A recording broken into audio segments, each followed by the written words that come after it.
জানিয়ে দিব হাতে থাকা সর্বশেষ আপডেট বাংলা সংবাদ। প্রথমেই সংবাদ শিরোনাম, হাসিনার কোনো সরকার ছিল না, ছিল দস্যু পরিবার।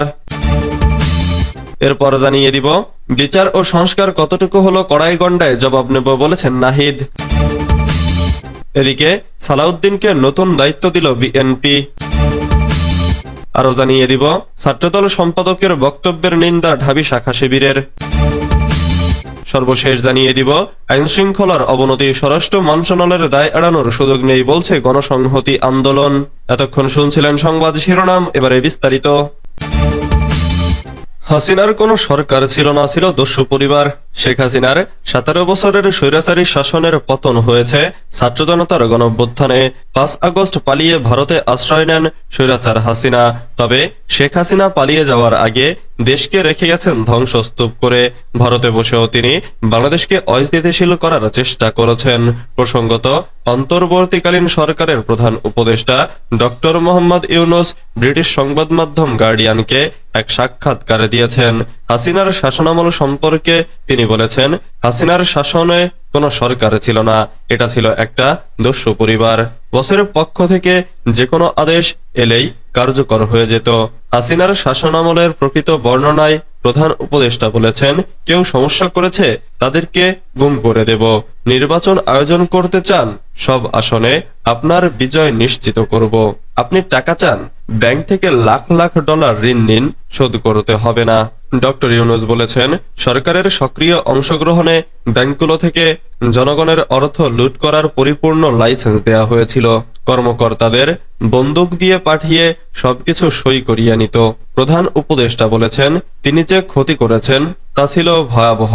এটি ছিল আরেকটি গাজার মতো, পুরোপুরি বিধ্বস্ত একটি দেশ। তবে এখানে ভবন নয়, বরং ধ্বংস হয়েছে সব প্রতিষ্ঠান, নৈতিকতা, জনগণ, আন্তর্জাতিক সম্পর্ক।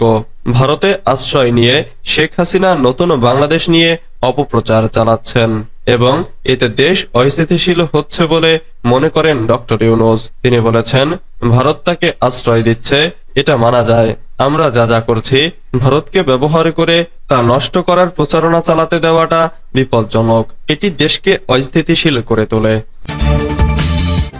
বিচার ও সংস্কার কতটুকু হলো, কড়াই গন্ডায় জবাব নেব বলেছেন নাহিদ।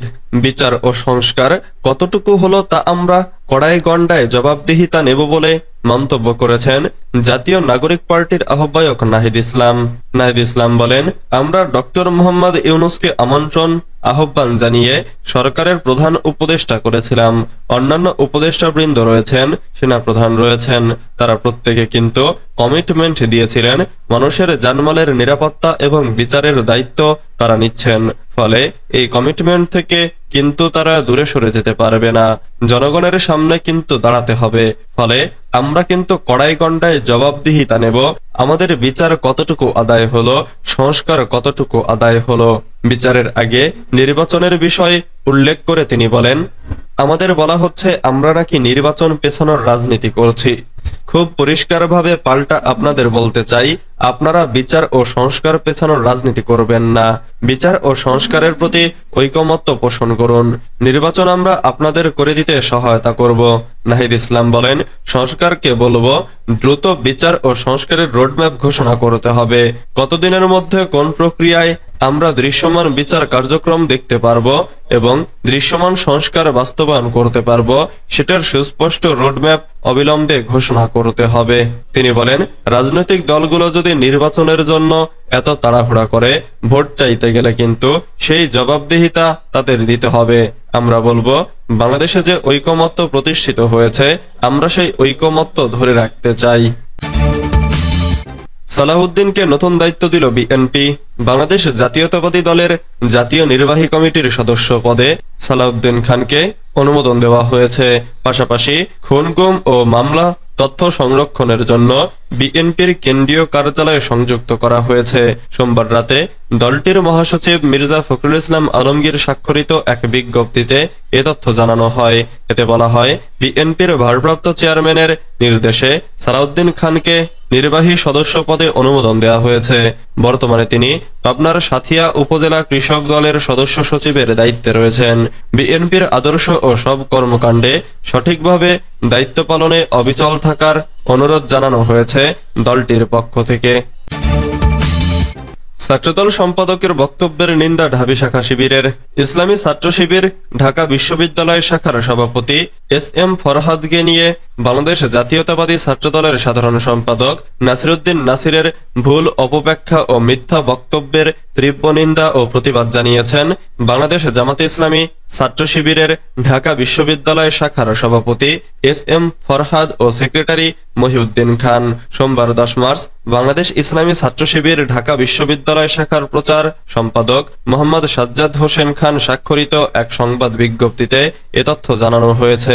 এতে বলা হয়েছে, এক বিবৃতিতে নেতারা বলেন, ছাত্রদলের সাধারণ সম্পাদক নাসিরউদ্দিন নাসির সোমবার তাদের এক কর্মসূচিতে বক্তব্য প্রদানকালে বলেছেন, একজন ধর্ষক বা নারী নিপীড়নকারীকে থানা থেকে ছাড়িয়ে নিয়েছিল ছাত্র শিবির ঢাকা বিশ্ববিদ্যালয়ের সভাপতি। তার এ বক্তব্য সম্পূর্ণ উদ্দেশ্য প্রণোদিত মিথ্যাচার। দেশব্যাপী ছাত্র কল্যাণমূলক কাজের জন্য শিক্ষার্থী সমাজের কাছে ছাত্র শিবিরের জনপ্রিয়তা বৃদ্ধি পাওয়ায় ছাত্র শিবিরের বিরুদ্ধে তিনি উদ্দেশ্য প্রণোদিত হয়ে মিথ্যাচারে লিপ্ত হয়েছেন। আইনশৃঙ্খলার অবনতি, স্বরাষ্ট্র মন্ত্রণালয়ের দায় এড়ানোর সুযোগ নেই বলছে গণসংহতি আন্দোলন। সারা দেশে নারী সহিংসতা, হয়রানি এবং ধর্ষণের ঘটনা ঘটছে। মব সৃষ্টি করে নারীদের ওপর আক্রমণ হচ্ছে। এছাড়া চাঁদাবাজি, দখলদারিত্ব, ডাকাতি ইত্যাদি উদ্বেগজনকভাবে বেড়ে যাচ্ছে। অনেক ক্ষেত্রেই এসব বিষয়ে আইনশৃঙ্খলা বাহিনী নিষ্ক্রিয় দর্শকের ভূমিকায় থাকছে। চলমান ঘটনায় স্বরাষ্ট্র মন্ত্রণালয় কোনোভাবেই নিজেদের দায় অস্বীকার করতে পারে না। বিবৃতিতে অবিলম্বে এ ধরনের ঘটনায় দায়ী ব্যক্তিদের বিচারের আওতায় আনার দাবি জানানো হয়। পাশাপাশি এরকম ঘটনা প্রতিরোধে কার্যকর ব্যবস্থা গ্রহণ করে জনমনে স্বস্তি ফিরিয়ে আনতে বলা হয়।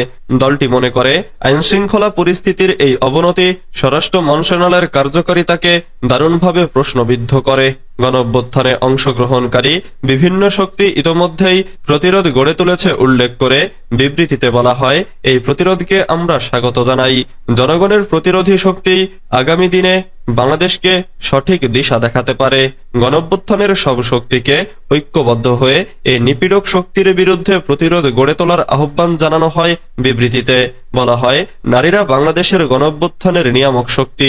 আগামী বাংলাদেশেও তারা নিয়ামক শক্তি হিসেবে ভূমিকা পালন করবেন। আর নারীদের জন্য সেই পরিবেশ তৈরি করে দেওয়ার দায়িত্ব অভ্যুত্থানের পক্ষে থাকা সব শক্তির।